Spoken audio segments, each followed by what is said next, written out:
ले जाई सीमा पर बारे मोर सजनवा दौड़ावा के घाट ले जाई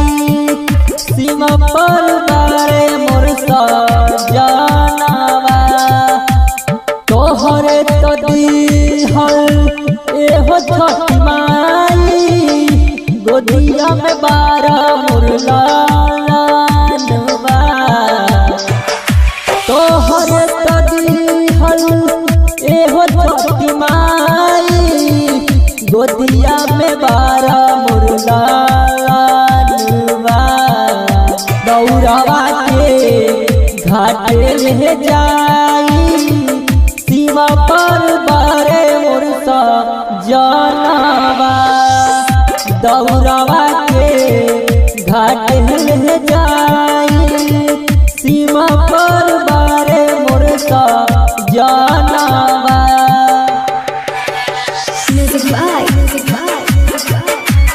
डीजे नितिन रॉक मुजफ्फरपुर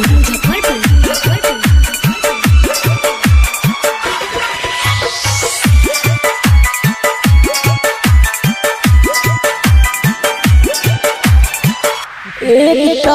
बारे दुश्मन के करीबी हमनी के बोले अब सतिया के एक बारे दुश्मन के करीबी हमनी के बोली अब सतिया के दौड़ावा के घाट ले जाई सीमा पर बारे मोर सजनवा दौड़ावा के घाट ले जाई सीमा पर बारे मोर सजनवा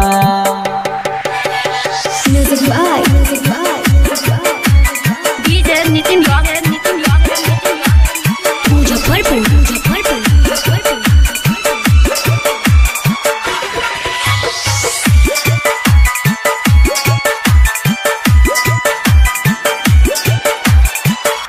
घरवा से घाटे जाते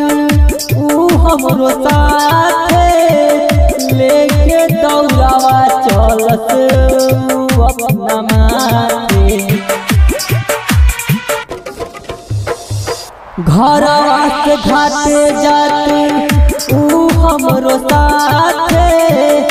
लेके दौड़ावा चलत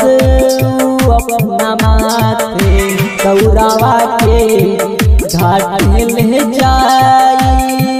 सीमा पर बारे मोर सजनवा दौड़ावा के घाट ले जाई सीमा पर बारे मोर सजनवा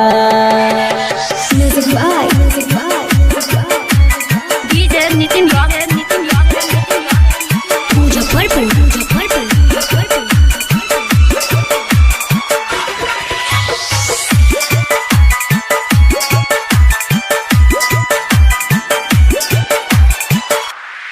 बॉर्डर होई है कैसे सोची दम घूटे राइटर राजन लाल कुछ न सूझे बॉर्डर होई है कैसे सोची दम घूटे राइटर राजन लाल कुछ न सूझे नीरज नजरिया कहता सुना छठी माई रखिया ध्यानवा नीरज नजरिया कहता सुना छठी माई रखिया ध्यानवा दौड़ावा कैसे घाट ले जाई सीमा पर पारे मोर सजनवा दौड़ावा कैसे घाट ले जाई